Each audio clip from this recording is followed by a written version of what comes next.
Hi everyone who was saying hi in the chat. Denmark, Finland, Australia. It's crazy how many people are there listening. So hi everyone. This is called Desktop GUI Made Easy. Oh fuck! I was going to look up how GUI is pronounced in English proper, but GUI I don't know. Graphical user interface is made easy.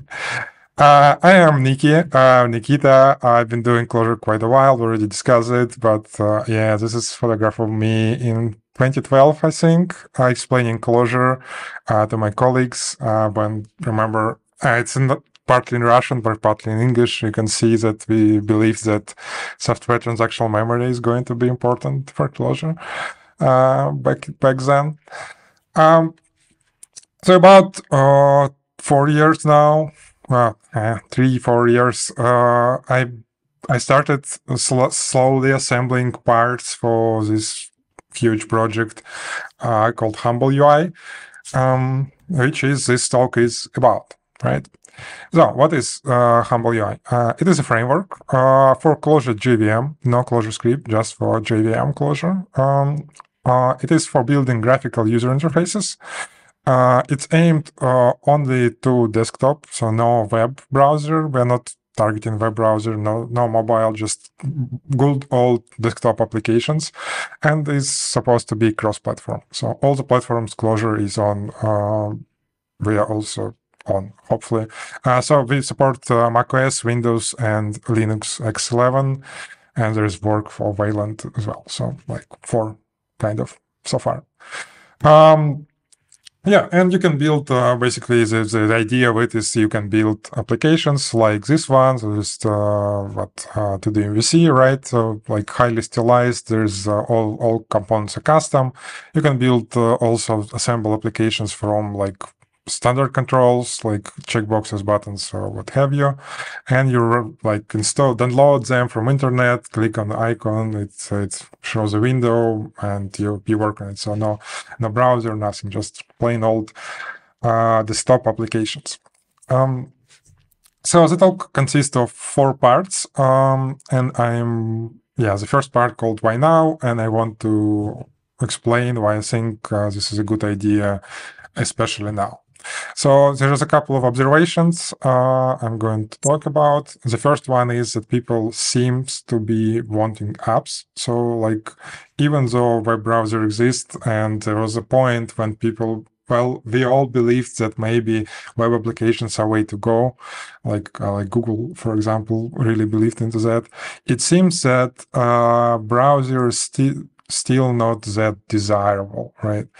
So on this screenshot, like all the applications that you see can be run like from a browser, right? You can work with them in a browser, but people still go extra mile to download them to a computer and have this tiny little icon, and maybe have some better OS integration, like access to file system and keyboard shortcuts, like, important stuff that browser took from us, they want it back. So like even though they get exactly the same, like they get the browser just in the different frame, it still seems important to them to have it, right? So apps seems desirable.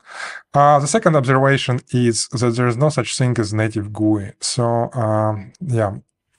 basically what I'm trying to say, when graphical user interfaces started, native UIs were kind of important, right? In the times of Windows 95, 98, 2000, maybe, there weren't many applications, there were no web, and like all applications have to be built for Windows, so like they all look the same, and users get accustomed to it.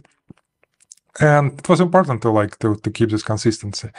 But time has changed, web came, and like everything is very very different. So like this is like buttons, a guy is collecting buttons from different websites he visits, so you can see it's Wild West in here, right? It's like everybody does buttons differently, and it is still it's fine for users. I mean, like, I'm not trying to judge here, like, if it's for good or for bad, I don't know. But this is a fact, like, this is the world we live in. Like, people are okay with non-native look and feel. And even if we go for native, like even OS vendors don't know probably anymore how they're supposed to look like. So like these are all native Windows context menus. Like they all look different. Like it's probably 20 styles in here, right? They're all different, but people still, and they all came from Microsoft as well. They're not third-party applications. But people seem to be okay. Like this is like acceptable by today's standards, and there's no problem of using it. So yeah, and maybe it's not such a problem that we don't use native controls. Same thing goes for macOS. Apple seems to change look and feel roughly around every 2 years. So there's slightly more consistency in here, but like modern UIs, there's barely any Chrome visible, and yeah, and they changed it a lot as well. So yeah, nobody knows what native is supposed to look like even. So this should be fine. The third observation is that native is expensive and very inconvenient to develop, right? So you have to run multiple teams. These teams will probably will ultimately do the same task on just 3 different ways. You're forced to use a language you don't like. So if I like develop native macOS application, I have to use Swift. Even if I like Clojure or Rust or whatever, like no luck there. Like you have to use Swift. So yeah, not very friendly for developers, and not much point in it as well. And the first observation is there is no good alternative. So if I ask you that you need a cross-platform application right now, what will you use? It's probably Electron, right? There is like one only real option that is left, and it's based on web technologies. Unfortunately, there is lots not to like about Electron. It has like poor performance, it's huge bundle size. There's like the web, CSS and DOM and JS are all clunky and has lots of legacy you have to deal with. And yet, despite all these shortcomings, it is hugely successful. So as long as you give people like the way to build native application, no matter how hard or bad it is, like they seem to like it. So maybe it's a good idea. So this is kind of exactly what we are doing, right? So we're going to build Electron competitor, but done right from my subjective point of view. So instead of V8, we're going to use JVM. Instead of JavaScript, we're going to use much more superior Clojure.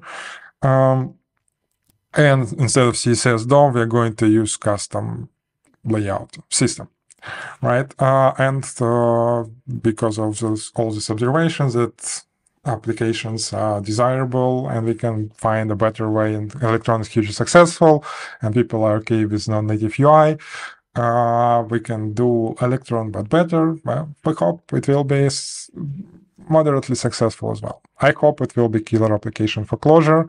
I'm not sure if it will go beyond Clojure, but at least one can dream.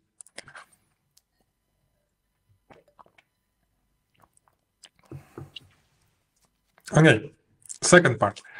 I'm going to show you how Humble UI looks like, but in fact, you've been already looking at one application built in Humble UI. This deck presentation is built in Humble UI, actually. You can see this, well, it's not much, but there are like buttons, right? You can click on them, there's a slider, you can drag. There's overview mode, so you can see all the slides instead of just one. There is like speaker view, and if I had second monitor, I would definitely use it, but not today. So, but it does the same stuff, but from different windows. So we can use multiple windows as well. So this is one application. Another example is like, remember when I showed you this? This is actually like actual Humble UI, so interactive controls, not just screenshot. Yeah, so this is one. So you can build, even though it's like early still, you can build something useful. But real demo is this. We are going to look at some code examples and see how it looks like. So, okay. Let me walk you through.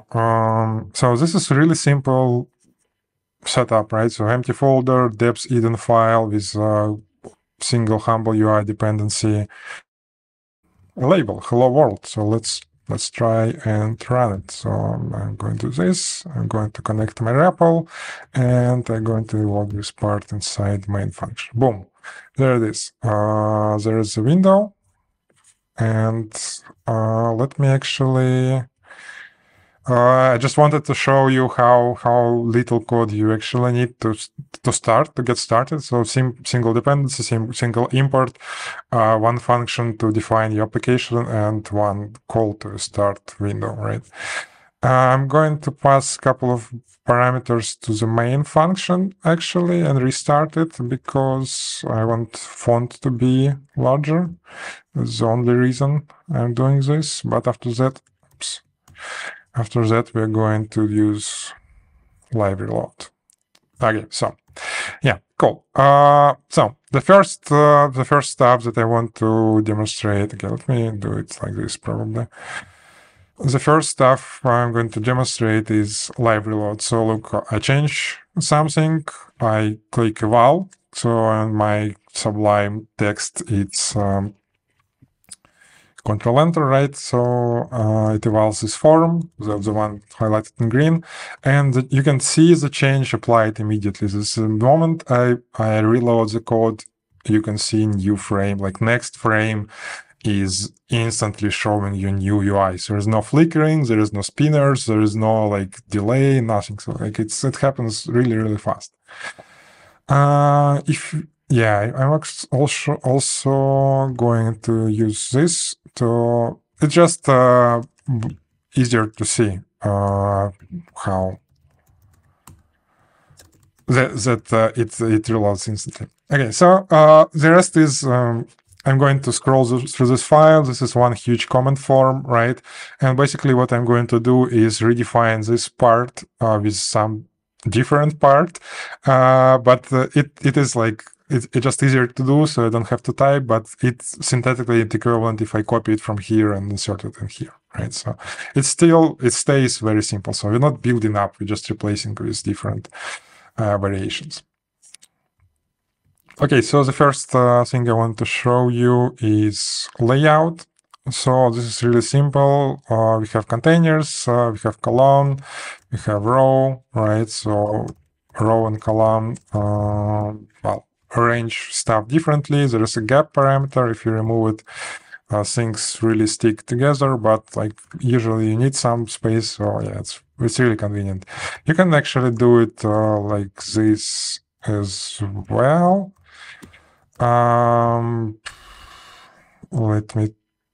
I think it's, yeah, I changed it recently. Yeah, it's yeah, you can use insert gap in there. But anyway, so yeah, let me restore this.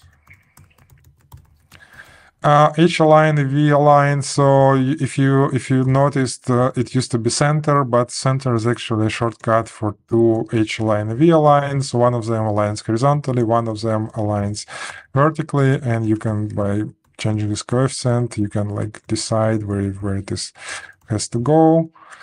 And yeah, so 0 is top, 1 is bottom, and 0.5 is there. You can use like any numbers in here, and it's like proportional, right?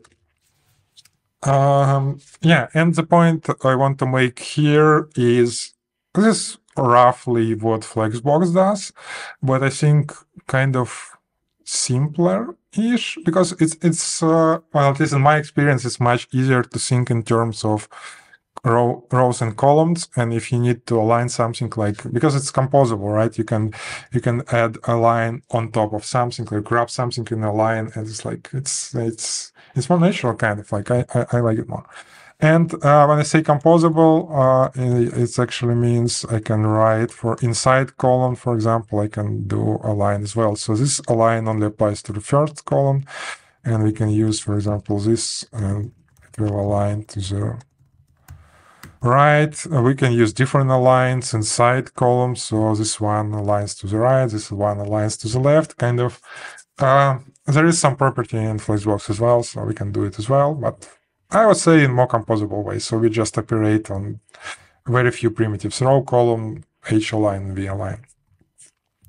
And Flexbox needs like, I don't know, 10 different properties. We have stretches as well. So stretches basically means like take rest of the space. So if I remove, for example, this and this, all right, it's only leaving stretch in the center, so it takes all the space. If there's multiple stretches, they all share the space proportional to this. If I make this 10, so the space in the middle is 10 times more than the space in the boundary. So like, kind of like that. Now, again, like very similar to Flexbox, but like different, in my opinion, much more accessible. That was layout, right? Now, local state. So layout is fine, but we probably want like buttons that you can click that change something. We want interactive applications after all. And the way we're doing it is by introducing local state. Well, state can be local or global, doesn't really matter for our components, but we're going to look at local state. Before I can show you how it works, I need to explain like a very simple model. So before we were just returning layout directly here, right? So this is fancy defn actually. And you return just markup from it, right? So it's like that. But the more full form of the component is returning a render function. This is similar to how reagent does it, right? And it's actually splits component into halves. There's setup that happens here and render that happens here. So setup only happens once when you first mount the component. Render happens every time it has to happen, when like something invalidates, for example. Right, so this does nothing because we introduce render, but we statically render 0. To render something more interesting, we have to go to signals, like now it works. So signals is our version of atoms. They basically atoms that also allow you to do like derived computation. So you can build like these dependency trees from signals. So this is one, like you take 3 signals, combine them into one via some function, right? And then if one of them changes, the function recalculates and probably like propagates the change forward. So it's like more advanced atoms, let's say. And the second benefit is Humble UI knows about them. You can use atoms as well, but you'll have to like find a way to invalidate your components somehow. Yeah, and so what we do here is we do setup part. This is setup part only happen once, so you only create signal once, right? And then in the render part, you do dereference, and you on click you do swap, right? So every time I click, swap fires here. And this thingy changes, and the render, only this part gets reevaluated. This stays the same, right? You can extract components like this, so this basically works the same, but the difference is this is me calling. It's not really calling, so like I am just saying to Humble UI, like when you get to this place, please instantiate my component. So I'm not doing it myself here. This is just like description of a component, not actual function call. And this is the component itself, right? And you might notice that we get rid of this fn here because now this component is static. It's completely static. It doesn't have to re-render because we don't dereference the signal here, so there's no reason to separate render function. And this one is dereferencing, so it will be invalidated. Only this one will be invalidated. The rest is going to stay the same. So when I click, actually only this label changes, not this one. And the last thing I want to show about signals is you can do derived ones, right? So this is like the same as before, where we're counting amount of clicks, and this one is like divides it by 3, like integer division by 3. So every 3 clicks, it bumps by 1. And we only show the quote here, right? So look, when I click, it only changes every 3 clicks. 1, 2, 3, 1, 2, 3, kind of. Okay. Yeah. So yeah, that's probably the only difference of signals from atoms, really. But you can swap reset them; it's all the same. Okay. Okay. So the other thing that I want to show you is reconciliation. So basically, the operating model of Humble UI is Virtual DOM. It is the same, inspired by React, obviously, and it is also used by Swift UI. It's used by Flutter, so like it's kind of everywhere. So yeah, this is what we inspired by. So this is very simple component. We just render 5 labels in a column, right? So if we change it slightly so that we have a selected signal, so we can select one of them. So this is what I'm going for, right? So I click and the clicked one gets changed. So the one that is selected is actually, like we do check in here, right? The one that is selected is going to be rendered just a static label. And the one that is not selected is a button that on click does reset the selected to itself, right? So this is what happens. If you, yeah, let me do this. So, because this has to be true. Like this. Yeah, so now you see when I click, you see these purple rectangles, right? And so this is debug mode, and what it does is it highlights the components that were created in you. So like every time component is created from scratch, it gets this, on first render, it gets this purple border. And what you can see here, when I click far apart, everything in between gets highlighted, right? So basically it means the reconciler gets confused because it thinks like it was a button and now it's like a label, so nothing matches. I have to like reuse everything and throws away way more than it has to. But there is a way to fix it. The way is really consistent with the way React does it. And now when I click, only 2 of them are highlighted, right? So the one that has to change from label to button and the one that has to change from button to label. The rest is reused. So like in this, when I click, like, okay, from 0, for example, to 4, 1 to 3 stays the same. So and they're not recreated, they're not touched, they like reconciled properly. So this is our reconciler at work. Yeah, and the final piece of the puzzle I want to show you is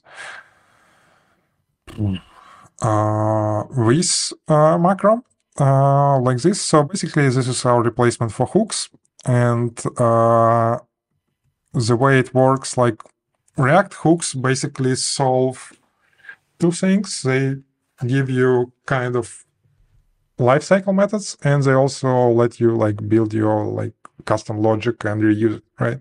So they compose really well, but they also have a problem of mutating like some global state. And because of that, there are some special rules, how you're supposed to use them, how you're not supposed to use them, and so on and so on. So I didn't like that. And in Humble UI, there's like even more special form that we saw before. So you can, instead of returning the render function, you can actually return a map. It has a render function. It also can have a mount function, like unmount function, and so on, right? So all this can be returned. And this is like how we support lifecycle.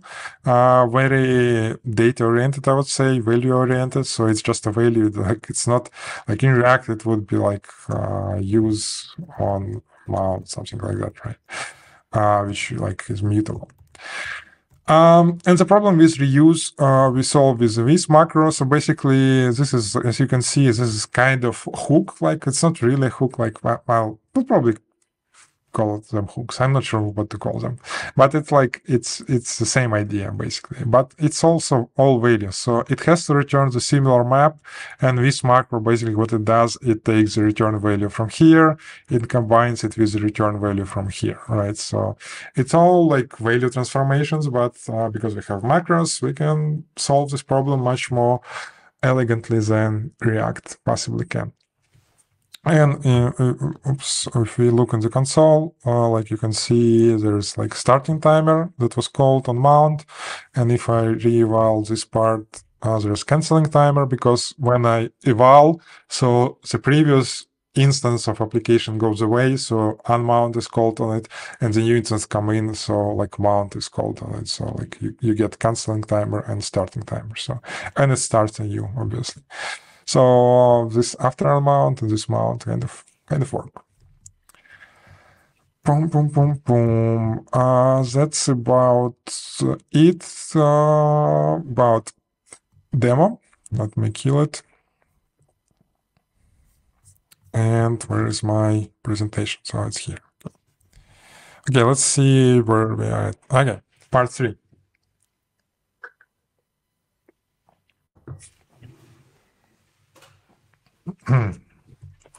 So, how does it all work? How does it all feel together?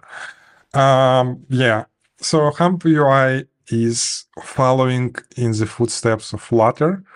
So we're trying to build everything from scratch, basically. I wish I could use like some existing libraries. But Ski is an existing library, so we use that because it does what we need and it's high quality. But on JVM, we had to build our own, Skija also our own. So like, yeah, we built a lot of stuff ourselves, but this is for good reason. So we have really fine-tuning control, like fine control over details, and details matter a lot, at least for me in the UI. So this is like stack overview. I'm going to go really quick through it. So the first part of the puzzle is Skia. As it was said, it is a library developed by Google. As all good Google projects, it was not developed in Google. It was Google bought it and then renamed it, started distributing it. But it's well supported. It's widely used. It's used in Chrome, like it's rendering engine power in Chrome. It's rendering engine power in Android, Flutter, and some projects outside of Google as well. It's like pretty fast, pretty modern, and that's all you need. So basically it gives you abstractions over like Metal, Vulkan, OpenGL APIs, and it wraps it and gives you stuff like draw a line, draw a rectangle, like, you know, stuff that you probably actually need instead of like create a triangle with a texture. Skija is Skia bindings for Java. This is a library I had to develop. So Skia only exists as C++ artifact, C++. There are bindings for C#, but not for Java, so I had to work on that. It's built on Java, not Clojure, so like all the other people on JVM can benefit from it, and I hope some will. The second part of the puzzle, or side of the puzzle, is JVM, window management library. So the purpose of this library, the main purpose is to create a window and to translate mouse events and keyboard events to your application from operating system. So it's basically Java interface for all that, right? It does like all the OS integration you can think of, like, I don't know, full screen mode, international input methods, vsync, color profiles, and whatever. We're trying to do a good job here. It works right now on these 3 platforms. Quality, probably macOS is probably best because I work most on it. Windows is okay-ish, should be, and Linux is probably the worst right now, but it should still work if nobody broke anything. Recently, it should like do the basics, but probably not very deep integration. This is all wrapped with Clojure. So because these two projects are JVM, so Clojure is a pretty trivial thin wrapper, right? And on top of it is Humble UI that basically does all the state management logic, all the components, so all the widgets, and yeah, runs the whole thing basically, or orchestrates it, right? And Humble UI is in Clojure, not in Java, so yeah, it's not usable really from Scala or Kotlin. And now to part 4. How is Humble UI different? So it sounds like a very big effort and maybe even like a little bit as a suicide mission. And yeah, and I'm not the first one to try it, obviously. There are like existing, like many people tried different approaches. So this is mine. I cannot say if it's going to be successful or not, or it's going to work out or not, but we're trying to do some things differently. So maybe there will be some like value in that. So the first one is we're trying to pay really close attention to how components work, right? So like this is, for example, a text box, and what makes it feel native really is the amount of interactions that it supports. So right now, the source code for this text box is like it's around 1,000 lines. And it supports many things, but like I already found like a couple when I was testing recently, I found a couple of things that still could be improved. So maybe we'll like finish at 2,000 or something. But it supports all like different stuff, like, you know, double clicking, triple clicking, like mouse that selection that goes like outside the border and jumps. We support like jump by word. We support weird shortcuts, like you know that macOS actually supports Emacs shortcuts, so Control N, Control B, Control P, like whatever, like they work. There's even Control T that swaps two letters next to each other, transpose kind of. I'm not sure why, but we support that as well. Yeah, and like stuff like, you know, when cursor moves, for example, it doesn't blink. So like normally it blinks, but if you start moving it, it instantly like pops, so you can see where it goes. Like the way selection is rendering, and like all those little details. So my hypothesis here is if you throw enough work into it, like if you implement enough these fine details, it will at some point it will start feeling like a native control, basically. And so far, I think we're doing pretty good. It feels nice to use, and we support like all the input methods like Chinese text or like some layouts, or you know, like, you know, when you like put them loud and then it gets replaced. So like, yeah, lots of stuff. Still lots to be done, but it is possible. So my point is like, it is possible. You can do it. It's not easy, but I think it's worth it. The second stuff that we're doing differently is centering things, and this is my personal pet peeve. This is stuff that annoys the hell out of me like everywhere, and I want to get it right on Humble UI at least. Like there's only one platform where I can realistically change this, and I cannot change it in the web. I cannot change it like in Figma, you know, but I can change it in Humble UI, so I can try. So the problem is like if you create a text box anywhere, like in any graphics editor or in the web or like in native application, text box will look something like this. So there will be like some extra space, amount of extra space on top of the letters and some amount of bottom of the letters. That amount is defined by the author of the font.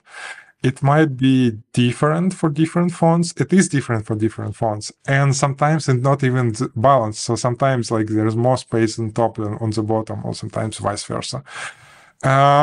And that simple fact creates lots of trouble for everything. Like for simple stuff, like putting a label inside a button, it's hard. Putting a label next to an image, like you see, like it's supposed to be here, but it's actually here. What else? Like aligning things on baseline. Like all of this stuff is crazy complicated in web browsers and everywhere else. You can do it for one font, like designers manually, like the way they solve it in web right now. Like you just manually add like margin top -5 pixels, and you hope that fonts doesn't change and font size doesn't change, and otherwise it all goes out of the window. So the way we solve it in Humble UI is like by using tight boxes. So we like disregard font metrics and we actually use cap height and baseline as our boundaries. And just this simple fact, just doing that, it gives you so much stuff like becomes easier. Like this becomes easier, right? Aligning just happens automatically. You just align by top border. This stuff becomes impossible. So if you want stuff to go like on a single line, you just icons to align with the text, you just align them by center. Like you don't have to do anything special. Baseline alignment becomes easier because it's just like now bottom alignment, right? Because baseline is bottom now. So like, yeah, also like it doesn't need like special handling. So yeah, it's like, it's so simple and it's so crazy that everybody else is doing it wrong. I can't comprehend, but it's been working really well for us. Yeah, and there's like lots more stuff that can be done about components and that we are paying attention to, like for example, color profiles, right? So we have Macs and some displays with like white gamut profiles now, and the colors has to be treated differently. The way like open type features. So everything you can do with a font in InDesign, for example. There's lots of features that are usually hidden from web frameworks. Not web frameworks. In web, it's like 70% there, I would say. But for some native frameworks, I guess, right? I want all this to be accessible in Humble UI. I want border radius to work proper, like to look good. I want gradients to look good. I want pixel perfect graphics. And my solution here really is that I myself am a geek, right? And I am perfectionist and I pay a lot of attention to it. So like, yeah, I'm just uniquely positioned to do this right. And I hope it comes through. It goes through. I don't know. It shows through, something like that. I hope it shows in the final result, what I'm saying. Performance oriented, right? So so I'm really committed to performance. I want this to be fast. I mean, if there is a reason to go from Electron to this, it has to be performance, right? Because we all hate Slack, or I don't know what else is terribly slow, Notion, right? We all hate them for performance. So yeah, if we want to make a difference, if we want people to be actually attracted to our platform, we have to do better there. And the funny thing about performance is it hasn't really been a problem so far. So everything we are doing is like, it's performing fine. So look, so I'm enabling debug info. It shows in the bottom corner. I cannot really change the font, like, sorry about that. But the numbers it shows is like around 1 millisecond to render this layout. So it renders two toggles, text, and like this UI, right?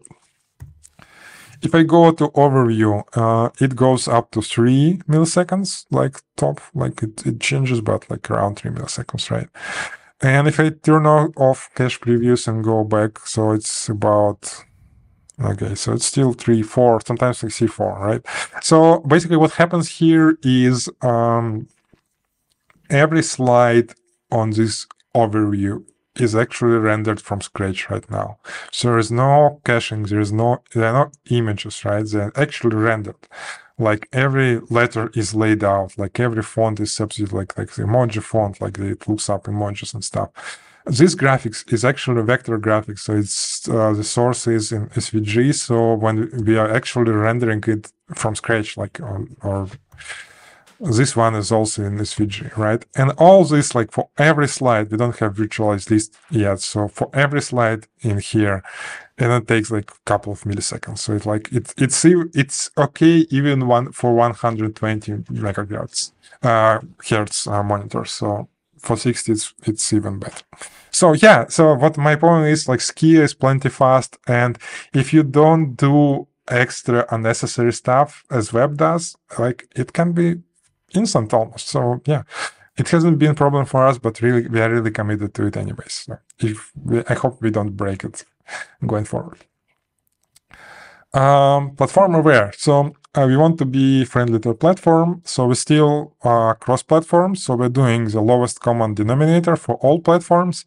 But on top of that, I want, if some platform has some special API that only exists on this platform. For example, I don't know, spell checking on text fields on macOS, or dictation on macOS, or I don't know, top menu is different on macOS, right? If there is such a thing, we want it to be in Humble UI as well. So you can do like cross-platform shared code, lowest common denominator, sure. But if you want to spend extra mile, you can make it extra good for macOS, for example, or for all three platforms, but like spend some extra amount of effort on each platform. So like it is cross-platform, but we also don't want to alienate platform or pretend like some features don't exist. Yes, they do exist, and we want to give you access to them. Easy to pick up. Yeah, so there is this belief that making graphical applications is hard, especially like setting up graphical applications is hard. Certainly harder than doing print like console application. Like it's nothing beats println, right? But but I hope we come close to it, right? So this example that I showed you earlier, like how to start an application when I was doing a demo, I actually put it together like yesterday, right? So when I was rehearsing this talk, I put it together and I'm like, oh, this looks actually really nice. And it surprised even me. So I think like, I imagine there's still like more stuff to do, but not really. Like it is as simple as that. And it's simpler than setting up web application, you know? So for web application, you need like to set up like Jetty, Ring, I don't know, Hiccup, probably Composure, at least, right? At least these 4 libraries. And then write like a fair amount of code that starts server, like at least, I don't know, 20 lines or something. Before you can see, and then you have to go to the browser, so you have to have a browser as well. You go to the browser and like before you see your hello world, and this like is like 6 lines of code. So yeah, I think I impressed myself with it. All I'm saying. I hope we keep this simplicity going forward as well. And the final superpower that I hope will come through is REPL, right? So we all know that Clojure has REPL. We all know REPL is good, but my point here is, I guess, is that REPL is especially good for UI development. So I had like lots of web UI experience, right? And I've been working in ClojureScript and Figwheel and Shadow CLJS my fair bit, and that experience has been really transformative to me. So the experience when you change your code, click save, and you see your changes in the browser on second monitor applied immediately. You don't even have to switch and click refresh, you know. This like to change the way I build front ends, and I want the same experience in Humble UI, and we kind of have it. Like you saw in the demo how I was doing all that, right? So we kind of have it, but I think like, yeah, it's especially good for developing UI applications, because developing UI applications is like 90% small adjustments. You move a label to 10 pixels to the right. How does it look? Oh, too much, maybe 8 pixels, not too much still, like 7 pixels. Okay, great.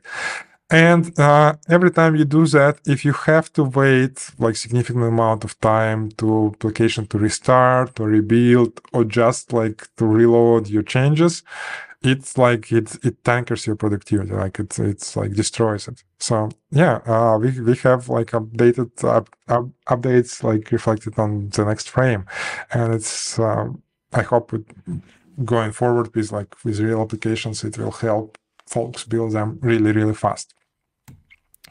Let me actually, I just forgot to turn this off. Sorry. Annoys me.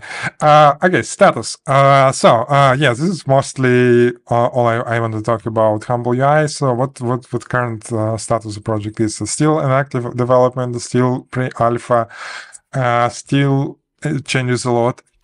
Yeah, so you feel free to try it out, but not probably build something that's supposed to last. Built for experience, not for the end result, I would say. But yeah, we'll figure stuff out as we go. There's a lot of stuff to figure out. Closest plan, so VDOM.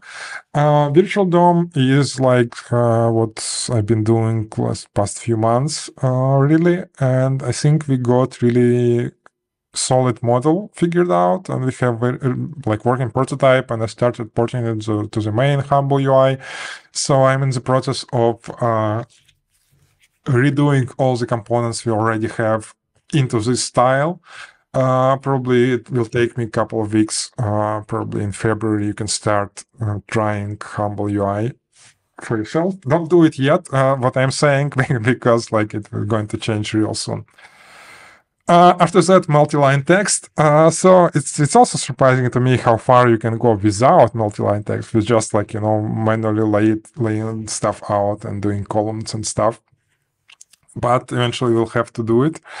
You can build the entire applications like Humble Deck, or there's a guy who built like a ROM research clone with single line text editors, which was hilarious, but like it surprised even me, like, oh, you can take Humble UI that far already. Nice. But yeah, I'm going to work on that. There's like also a project kind of, because there's like the whole pipeline for that and Ski, and it's finally getting good, so I can start using it. Same goes for text editors, like multi-line text editors, right? Text areas, stuff like that. Viewports, yeah, it's more technical thing we need to work on. And finally, packaging, probably closest to the end of the year, I hope. But we need to figure out a way to package it and distribute it and stuff like that. But yeah, this is stuff that like basically after that we'll have something really good, I imagine.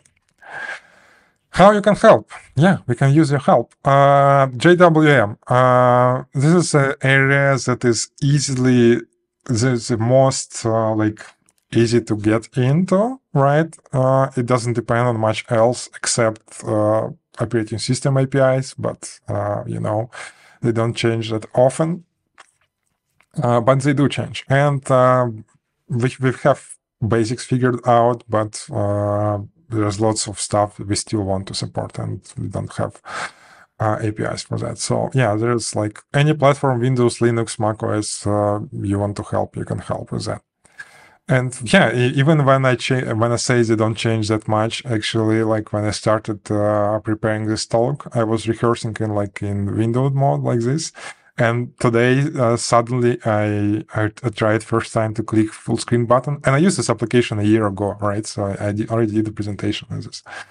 I tried the full screen button, it didn't work, and god damn it, like I had to go into like JWM sources, find why it's not working, and there's no good reason for it. It used to work a year ago. We didn't change anything. macOS changed something, so looks like I updated my macOS, full screen stopped working, and I have to Google some special flag, and I have to pass to window on creation, and now my Windows can again support full screen, even though they supported it just fine a year ago. So that's like sort of the battle we're in, but it's not winnable. Definitely, they will keep changing it, but you can do pretty good. Yeah, maybe not perfect, but pretty good, even with limited resources. So you can use help there. GraalVM is another area. So as I said, I'm really committed to performance, and Clojure has been really nice performance-wise for us. except for startup time, right? The startup time of Clojure sucks. So our plans to attack this problem is to compile everything to GraalVM, and we have prototypes working, so we know it's possible, but it needs to be set up proper and, like made into some script that user can click and get a build from it, and it will work for most users. So, like, yeah, there's some problems to solve. Finally, testing and adoption. So, as I said, maybe don't try it yet, try it in February, but yeah, even though it changes a lot, you can try it, you can give me feedback, and the feedback will be very, very valuable, and it can actually help me shape the shape of Humble UI, right? So while everything is in flux, like, and everything changes, like, yeah, it's really easy to incorporate early feedback and change, like, huge stuff. Like, oh, I think this callback should be called differently or something like that. Yeah, why not? It's very useful. Finally, if you don't have time or resources to go do it, you can consider sponsoring, right? So I have Patreon, I have GitHub sponsors. I am currently sponsored by Clojurists Together for this year. But other than that, I am self-employed. I don't have a day job, so the Clojurists Together money is the only one I'm getting, and it's not nearly enough. So there's always can be more. If you want to help, if you want this project to succeed, yeah, consider sponsoring. Speaking of sponsors, like, I just want to shout out for people who have been helping me in the past. Clojure community, obviously people and companies working in Clojure who donate to Clojurists Together, and Clojurists Together that organize it and has been sponsoring me in past years. And this year, ROM Research and JetBrains have been paying my salary for a few years, and while allowing me to work on parts of Humble UI, so I'm very grateful for that. And my patrons and GitHub sponsors, they've just been donating to whatever I do, and I'm really grateful for that as well. And most of the stuff I do is Humble UI and DataScript. So yeah, thank you. So that's about it. We have organization on GitHub where all the repositories are, except some example applications. I think HumbleDex on my repository, but whatever. Yeah, Humble UI, Skija, and JVM are on Humble UI organization. We have a Slack channel where I am active. I have a Mastodon. You can contact me directly, or, like, I have Twitter as well, but we don't like Twitter anymore. So yeah, probably Mastodon. This is about it. I will take any questions. Thank you for listening, and I will take any questions if there are any.